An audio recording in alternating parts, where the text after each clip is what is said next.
Students, this is part 1 of chapter 8 class 10 how do organisms reproduce। सबसे पहली चीज़ बच्चा, reproduction क्या होता है। Reproduction is the process by which living organism produce new individuals of the same species. इसका क्या मतलब होता है कि जो भी लिविंग ऑर्गेनिज्म हैं, आइदर वो प्लांट्स हों या एनिमल्स हों, वो नए इंडिविजुअल प्रोड्यूस करते हैं अपने जैसे टाइप के, है ना। सेम स्पीसीज मतलब अपने टाइप के, अपने जैसे ही, ठीक है। जैसे कि ह्यूमन बींग्स हैं, वो ह्यूमन बींग को प्रोड्यूस करते हैं, हॉर्स को प्रोड्यूस करते हैं, एलिफेंट को प्रोड्यूस करते हैं। तो this process is called reproduction. Okay.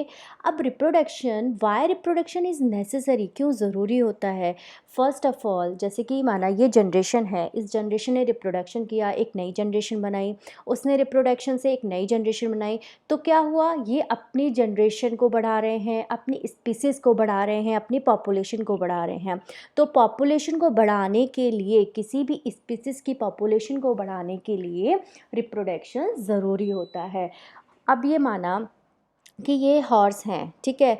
अगर ये रिप्रोडक्शन करना बंद कर दें, माना अगर एक हॉर्स रिप्रोडक्शन करना बंद कर दे, कुछ हॉर्स रिप्रोडक्शन करना बंद कर दें, तो ठीक है, कोई फ़र्क नहीं पड़ेगा। लेकिन अगर सारे हॉर्स रिप्रोडक्शन करना बंद कर दें तो क्या होगा, तो ये जो है, this is the last generation of the horse.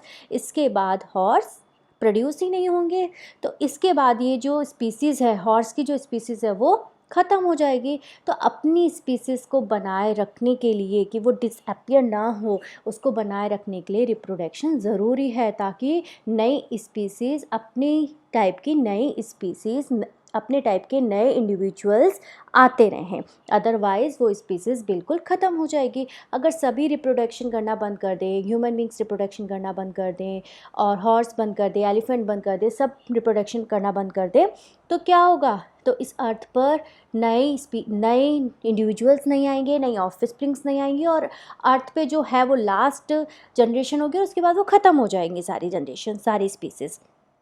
फिर क्या होगा, अर्थ पे कुछ भी नहीं बचेगा। तो इसलिए रिप्रोडक्शन करना ज़रूरी होता है, इसलिए रिप्रोडक्शन ज़रूरी होता है। ओके। अब नेक्स्ट थिंग आती है कि जो रिप्रोडक्शन होता है, क्या उसमें ऑर्गेनिज्म अपने जैसी कार्बन कॉपी बनाते हैं। तो देखो बच्चा, क्या होता है, इस चीज़ को अच्छे से समझना कि जब रिप्रोडक्शन होता है, रिप्रोडक्शन के टाइम में क्या होता है कि हमने ये पढ़ा हुआ है क्लास 9th में, सेल होती है, सेल के अंदर न्यूक्लियस होता है, और न्यूक्लियस के अंदर क्रोमोसोम्स होते हैं, और ये जो क्रोमोसोम्स होते हैं वो डीएनए और प्रोटीन से मिलकर बने हुए होते हैं। These are the basic unit of living being, या लिविंग मतलब किसी भी ऑर्गेनिज्म की बेसिक यूनिट होती है डीएनए और प्रोटीन, ठीक है। अब जब ये डीएनए, ये देखो, जब सेल डिवीज़न होता है तो एक पेरेंट सेल से 2 डॉटर सेल्स बनती हैं या 4 डॉटर सेल्स बनती हैं। तो जब 2 डॉटर या 4 डॉटर सेल्स बनती है, अभी हम यहाँ 2 को लेकर चल रहे हैं, 2 डॉटर सेल्स बनती हैं, तो डीएनए में भी डुप्लीकेशन होगा, डबल बनेंगे डीएनए, तभी तो 2 सेल्स बनेंगे और दोनों में डीएनए जाएगा, तो डीएनए रेप्लिकेशन होता है। पहले ये डीएनए रेप्लिकेशन हुआ, फिर न्यूक्लियस में डिवाइड हुआ, न्यूक्लियस डिवाइड हुए 2 में, और फिर 2 सेल्स बन गए, ठीक है। This is the process of cell division.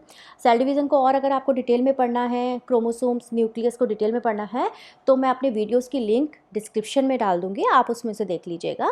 जो क्लास 9th में ऑलरेडी आप पढ़ चुके हो, लेकिन अगर आपको याद ना हो तो आप डिस्क्रिप्शन में लिंक्स में मेरे वीडियोज़ देख सकते हो।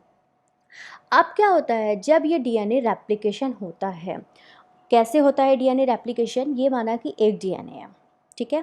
जब सेल डिवीज़न होता है, उस टाइम में जब डबल डीएनए बनना होता है, तो ये डीएनए जो है वो इस तरह से खुल जाता है, ट्विस्टेड होता है। फिर जब सेल डिवीज़न होता है, 2 डीएनए बनने होते हैं, तो ये डीएनए खुल जाता है। खुलने के बाद इनमें डीएनए में पूरे में कोडिंग होती है, एटीजीसी की कोडिंग होती है। ये जैसे यहाँ पे मैंने दिखाया ना, एटीजीसी की, ये सारी इसमें ये जो है ये कोडिंग होती है। ये सारे बेस पेयर्स होते हैं, हमेशा ए के साथ टी लगता है, टी के साथ ए ही लगता है, जी के साथ सी, और सी के साथ ए। ये बहुत डिटेल में आपको नहीं पढ़ना है। तो ये इस तरह से जॉइन होते हैं, और यहाँ पे इनकी पूरी में कोडिंग हो रखी होती है, वही पूरा डीएनए को बनाता है।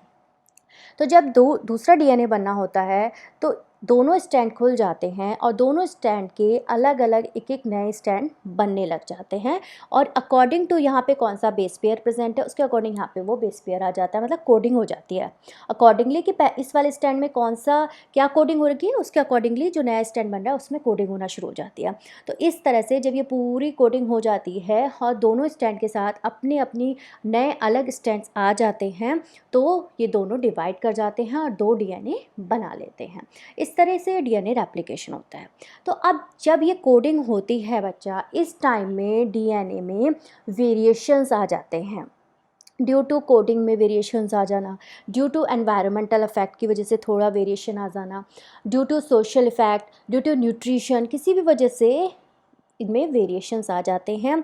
तो जो डीएनए कॉपी बनती हैं वो एग्जैक्टली सेम नहीं होती हैं। That's why they are not same.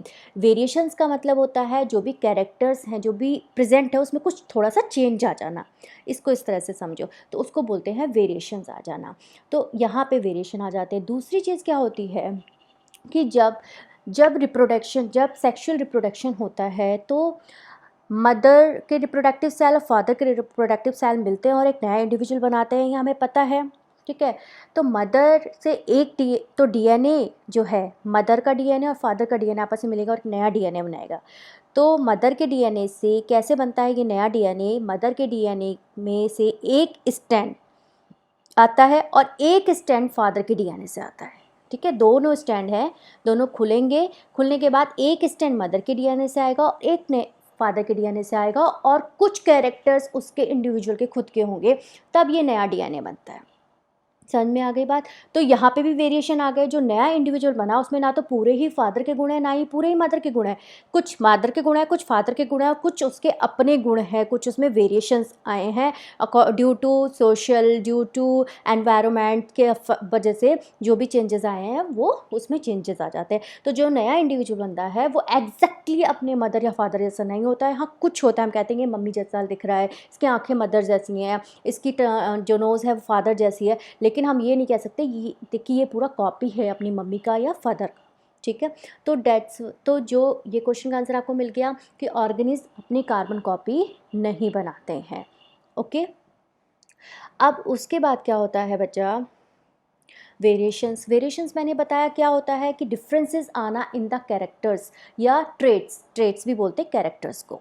Terms याद रखना, ये टर्म्स आगे तक चलेंगी, नेक्स्ट चैप्टर में भी आपके काम आएंगी, ठीक है। ट्रेट्स यानी कैरेक्टर में चेंजेस आ जाना between the parents and the offspring. जो पेरेंट्स है उससे जो नए ऑफस्प्रिंग बने हैं उनमें जो थोड़े से चेंजेस आए हैं, that are called the variations. ये वेरिएशंस किसी भी तरह से शो हो सकते हैं, फर्टिलिटी में, मेटाबॉलिज्म में, मेंटल एबिलिटी में। हम कहते हैं ना ये बच्चा तो बहुत इंटेलिजेंट है, इसके मम्मी पापा तो इतने इंटेलिजेंट नहीं थे, तो मेंटल एबिलिटी में, लर्निंग में, किसी भी तरीके से वो वेरिएशंस आ सकते हैं, ठीक है। अब वेरिएशंस मैंने आपको बताया किस किस चीज़ों से अफेक्ट करते हैं, genetic factor, nutrition, environmental, social, इन सब की वजह से वेरिएशंस आते हैं। अब देखो बच्चा, वेरिएशंस जो आते हैं वो कभी कभी तो बहुत अच्छे होते हैं, कभी कभी बहुत ख़राब भी हो सकते हैं। ड्यू टू कभी कभी इतने ख़राब हो जाते हैं, अगर क्रोमोसोम नंबर में चेंजेस आ जाता है किसी नई ऑफस्प्रिंग के, तो उसकी डेथ भी हो जाती है, इतने ज़्यादा उनके लिए ख़राब होते हैं, ठीक है। लेकिन कई बार इतने अच्छे होते हैं कि नए कैरेक्टर्स आते हैं, नई ऑफस्प्रिंग्स मिलती हैं, तो वेरिएशंस कई बार बहुत अच्छे भी होते हैं और बहुत ख़राब भी हो सकते हैं। बहुत ख़राब होने के बहुत कम चांसेस होते हैं, ठीक है। उसके बाद क्या होता है, जो वेरिएशंस आते हैं ड्यू टू जब रिप्रोडक्शन होता है, आइदर वो सेक्शुअल रिप्रोडक्शन हो या असेक्शुअल रिप्रोडक्शन हो, रिप्रोडक्शन के टाइम में ही वेरिएशंस आते हैं मेनली। अब देखो कैसे वेरिएशंस जो होते हैं असेक्शुअल रिप्रोडक्शन और सेक्शुअल रिप्रोडक्शन में कैसे आते हैं। असेक्शुअल रिप्रोडक्शन में क्या होता है बच्चा, सिर्फ एक ही पेरेंट जो होता है वो पार्टिसिपेट करता है रिप्रोडक्शन में। मीन्स मोस्टली जो यूनिसेलुलर ऑर्गेनिज्म होते हैं वो पार्टिसिपेट करते हैं असेक्शुअल रिप्रोडक्शन में। तो उनसे यूनिसेलुलर मतलब सिंगल सेल से 2 सेल बनी, जो हमने यहाँ पे देखा। तो इनमें वेरिएशन कब आया, जब डीएनए में रेप्लिकेशन हुआ, उस टाइम में जो थोड़ा जो वेरिएशन आना था वो आया।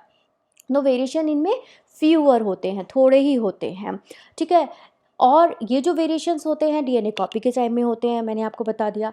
सेक्सुअल रिप्रोडक्शन में वेरिएशन कब आता है? एक तो डीएनए, एक तो क्या होता है जब पेरेंट्स से डीएनए बन रहा है उस टाइम में हमने देखा कि कुछ स्टैंड मदर के, कुछ स्टैंड फादर के, कुछ उसके अपने, तो यहाँ पे वेरिएशन आया। दूसरा सेल डिवीज़न के टाइम में भी जब डीएनए रेप्लिकेशन हो रहा है इस टाइम में भी वेरिएशन आ रहा है, तो इसमें ज़्यादा वेरिएशन आते हैं रैदर देन सेक्शुअल रिप्रोडक्शन के। तो लार्जर होते हैं, लार्जर का मतलब ये नहीं कि बहुत ज़्यादा होते हैं, थोड़े से ज़्यादा होते हैं। वेरिएशंस कभी भी एक जनरेशन से दूसरे जनरेशन में इतने ज़्यादा नहीं होते हैं कि हम बिल्कुल बहुत ज़्यादा आइडेंटिफाई कर पाएँ उसको। धीरे धीरे वेरिएशंस आते हैं, जब कई हज़ारों साल तक वेरिएशन आते हैं तब एक नई ऑफस्प्रिंग पैदा हो जाती है, क्योंकि जो पुरानी जो पेरेंट्स हैं उनसे एक ऑफस्प्रिंग बनी, फिर उनसे एक और नई नई जनरेशन बनी, उनसे नई जनरेशन बनी, ऐसे करते करते जब वेरिएशंस आते हैं तो कई बार नई ऑफस्प्रिंग्स भी, नई जनरेशन, नई स्प्रिंग्स भी पैदा हो जाती हैं, स्पीसीज़ भी पैदा हो जाती हैं। ठीक है, अब ये जो टर्म्स हैं due to cross over, separation of chromosomes, these are the terms, ये कब कब आती हैं? ये at the time of cell division के टाइम में जो क्रॉस ओवर होता है, मतलब क्रोमोसोम्स आपस में क्रॉसिंग्स करते हैं, सेपरेट होते हैं, ये वो टर्म्स हैं। अभी आप इनको टर्म्स को ही याद कर लो क्योंकि आपके में बहुत ज़्यादा डिटेल में नहीं है। उसके बाद वेरिएशन ज़रूरी क्यों होता है बच्चा? वेरिएशन इसलिए ज़रूरी होता है क्योंकि देखो, जैसे माना ये अर्थ है, ठीक है, अर्थ पे ये बैक्टीरियाज हैं। हम एक एग्जांपल लेके चल रहे हैं बैक्टीरिया का, जो कि बुक में दिया हुआ है। ये बैक्टीरिया हैं। अब क्या हुआ, ये अर्थ पे पैदा हुए, लेकिन पैदा होने के बाद कई हज़ारों साल तक अर्थ के क्लाइमेट पे चेंज आने लगा, अर्थ के टेम्परेचर में चेंज आने लगा, अर्थ के वाटर लेवल में चेंज आने लगा, तो अर्थ में काफ़ी चेंजेस आने लगे। लेकिन इनमें कोई चेंजेस नहीं आए, ये जो से पहले थे वैसे ही आज भी हैं। तो क्या होगा, जब माना कि अर्थ के टेम्परेचर में बहुत ज़्यादा चेंजेस आ गए, तो ये बैक्टीरिया ने अपने आप में कुछ भी चेंजेस नहीं आए इनमें, तो ये बैक्टीरिया अर्थ के अगर टेम्परेचर को नहीं झेल पाए, जो चेंजेस आए हैं अर्थ में उसको नहीं झेल पाए, तो ये सारे मर जाएंगे। अगर झेल पाए तो बहुत अच्छी बात है, तो आगे बढ़ जाएगा। नहीं झेल पाए, दो ही कंडीशन होंगी, या तो झेल लेंगे या नहीं झेल पाएंगे। अगर ये सर्वाइव कर गए तो ठीक है, अगर ये सर्वाइव नहीं कर पाए, जो भी चेंजेस आए हैं उनके अकॉर्डिंग अपने आप को उसमें रेजिस्ट नहीं कर पाए, तो ये सारे मर जाएंगे। अगर सारे बैक्टीरिया मर गए तो अर्थ पर से बैक्टीरिया ख़त्म हो जाएंगे। इसी तरह हर एक स्पीसीज़ के लिए हम सोच के चलें, ठीक है। लेकिन क्या होता है, माना कि हमने ये कहा कि ये जो बैक्टीरिया हैं, अब ये इन अर्थ में जैसे जैसे चेंजेस आए वैसे बैक्टीरिया में भी कुछ कुछ वेरिएशंस आते चले गए, वो भी उनमें भी चेंजेस आते चले गए। अब अर्थ के टेम्परेचर इतना ज़्यादा हो गया कि ये जो बैक्टीरिया हैं वो उस टेम्परेचर में अपने आप को सर्वाइव नहीं कर पाए, तो ये मर जाएंगे। लेकिन ये जो बैक्टीरिया हैं, माना इनमें इतना वेरिएशन आ गया कि वो उस अर्थ के टेम्परेचर को झेल जाएंगे, और इनमें भी आ गया, ठीक है। अलग अलग वेरिएशन है लेकिन टेम्परेचर के लिए एक ही है कि माना ये भी झेल गए, ये भी झेल गए, तो ये भी बच जाएंगे, ये भी बच जाएंगे, सर्वाइव कर जाएंगे। मतलब अर्थ पर से पूरे बैक्टीरिया ख़त्म ना होकर बैक्टीरिया के कुछ बैक्टीरिया ख़त्म होंगे जो कि चेंजिंग एनवायरनमेंट में अपने आप को सर्वाइव नहीं कर पा रहे हैं। तो अपने सर्वाइवल के लिए वेरिएशन बहुत ज़रूरी होता है। Variation to species increasing the chance of its survival in changing environment जैसे जैसे चेंज हो रहा है वैसे वैसे उनके चांस सर्वाइवल के बढ़ जाते हैं। समझ में आ गई बात मेरी? अगर सारे ख़त्म हो गए तो स्पीसीज़ ख़त्म हो जाएगी। यही चीज़ आप दूसरी चीज़ों के लिए, बैक्टीरिया के लिए यहाँ पे दिया हुआ है, यही चीज़ आप दूसरी बातों के लिए सोच के चलो। तो अगर कि कोई भी स्पीसीज़ ख़त्म होगी अर्थ पर से तो वो स्पीसीज़ डिसअपीयर हो गई, ठीक है ना। इसलिए अपनी स्पीसीज़ को बनाए रखने के लिए, अपने आप को बनाए रखने के लिए वेरिएशन बहुत ज़रूरी होता है। This is the importance of variation. Okay, अब ये एग्जाम्पल है ह्यूमन पॉपुलेशन में। जैसे देखो बच्चा, ये ह्यूमन पॉपुलेशन है, हम सब कहते हैं हम सब एक ही उससे हैं, हमारे पूर्वज सब एक ही हैं। अगर हमारे पूर्वज एक ही हैं तो हम सब अलग अलग क्यों दिखते हैं? Because of variation. आज देखो कितने तरह तरह के लोग हैं, किसी के हेयर्स कलर अलग है, किसी की नोज़ अलग है, किसी के ईयर्स अलग है, किसी का फेस गोल है, किसी का लंबा है, मतलब तरह तरह के वेरिएशन है। किसी का आइज़ का कलर ब्लू है, किसी का ब्लैक है, किसी का ब्राउन है। Because of all variation. हम सब आए एक ही जगह से थे लेकिन आज इतना वेरिएशन आ गया कि हम सब अलग अलग दिखने लग, ठीक है। ऐसे ही आपकी बुक में जो एग्जांपल दिया है वेरिएशन का, that is attach ear lobe, किसी के ईयर लोब्स इस तरह के होते हैं और किसी के फ्री ईयर लोब्स होते हैं, किसी के इस तरह के होते हैं। This is also example of variation in human population. अब वेरिएशन जो होता है, there are two types of variations, somatic variation और गैमेटिक वेरिएशन। सोमेटिक वेरिएशंस जो होते हैं, हमारी बॉडी में टू टाइप की सेल्स होती हैं, बॉडी सेल्स या गैमेट्स या रिप्रोडक्टिव सेल्स बोलते हैं।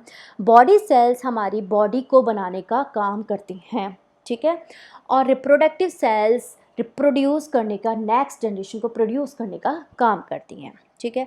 अब जो बॉडी सेल्स हैं उनमें जो वेरिएशंस होते हैं वो, क्योंकि हमारी बॉडी में ही है, वो एक जनरेशन से दूसरे जनरेशन तक नहीं जाते हैं, इसलिए वो नाइदर इनहेरिटेड नॉट ट्रांसमिटेड, वो एक जनरेशन से दूसरे जनरेशन तक नहीं जाते हैं, वो उसी जनरेशन में रहते हैं, जिस बॉडी को इफ़ेक्ट किया है उसी बॉडी में रहेंगे। Means due to environmental effect की वजह से, किसी अल्ट्रावायलेट रेडिएशन या किसी केमिकल की वजह से उसमें किसी भी ह्यूमन बींग, किसी भी ऑर्गेनिज्म में अगर प्रॉब्लम हो गई है इन उसके बॉडी सेल्स में, तो वो उसी जनरेशन तक रहेंगे, उसकी नेक्स्ट जनरेशन में नहीं जाएंगे। That are called acquired traits, ठीक है। ऐसे ही जो गैमेटिक वेरिएशंस होते हैं ड्यू टू रिप्रोडक्टिव सेल्स, मतलब जो रिप्रोड्यूस कर रहे हैं वो नेक्स्ट जनरेशन भी जाते हैं, क्योंकि वो प्रोड्यूस कर रहे हैं एक नई जनरेशन को। उस सेल में जो सेल नई जनरेशन को प्रोड्यूस कर रही है उनमें वेरिएशंस आना, तो वो नेक्स्ट जनरेशन को जाते हैं। डेट आर इनहेरिटेड और ट्रांसमिटेड, इसलिए इन्हें बोलते हैं इनहेरिटेड ट्रेट्स। कैसे? ह्यूमन कलर, स्किन कलर, ये सारे एक जनरेशन से दूसरे जनरेशन तक जाते हैं, हमें पता है। देखो आगे आपको अच्छे से समझ में आएगा। सोमेटिक वेरिएशन और गैमेटिक वेरिएशन। ये सोमेटिक वेरिएशन है, इसमें क्या है, माना ये पेरेंटल गैमेट्स है, ये स्पर्म है, ये ओवम है, रिप्रोडक्टिव सेल्स है, male reproductive cell, female reproductive cell. इन्होंने रिप्रोडक्शन किया, जायगोट, एक जायगोट बना, जायगोट बनने के बाद एम्ब्रियो बना, ठीक है। गैमेट्स जब फ्यूज़ करते हैं तो जायगोट, और जायगोट से एम्ब्रियो बनता है।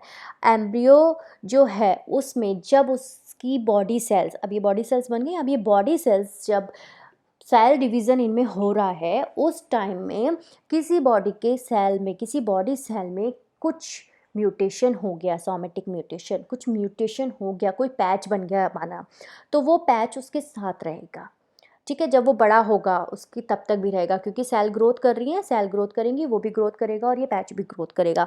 लेकिन क्योंकि ये इसके बॉडी सेल में हुआ है तो ये उसके गैमेट्स में नहीं जाएगा, उसके रिप्रोडक्टिव सेल्स में नहीं जाएगा और एक जनरेशन से दूसरी जनरेशन में ट्रांसफ़र नहीं होगा, ठीक है। लेकिन वही चीज़ अगर ये आपके गैमेट्स हैं, मेल गैमेट्स और फीमेल गैमेट्स, है ना, ये जब फ्यूज़ कर रहे हैं उस टाइम में अगर कोई भी म्यूटेशन होता है, मतलब माना कि पेरेंट्स दोनों का कलर फेयर है, अगर फ्यूज़न के टाइम में कुछ ऐसा म्यूटेशन हो गया कि जो बेबी का स्किन का कलर है वो डार्क हो गया, तो वो उसके साथ रहेगा, उसके साथ पूरी टाइम रहेगा, क्योंकि वो रिप्रोडक्शन के टाइम में उसके साथ आया है, तो वो उसके साथ नेक्स्ट जनरेशन में भी कैरी होगा। मतलब उसके जो गैमेट्स बनेंगे उनमें वो जो म्यूटेशन है वो उसके साथ आगे भी जाएगा, एक जनरेशन से दूसरे जनरेशन तक भी जाता है। This is called the gametic variation, somatic variation और gametic variation. Okay students, please like, share and subscribe my channel to watch my upcoming videos. Thank you so much.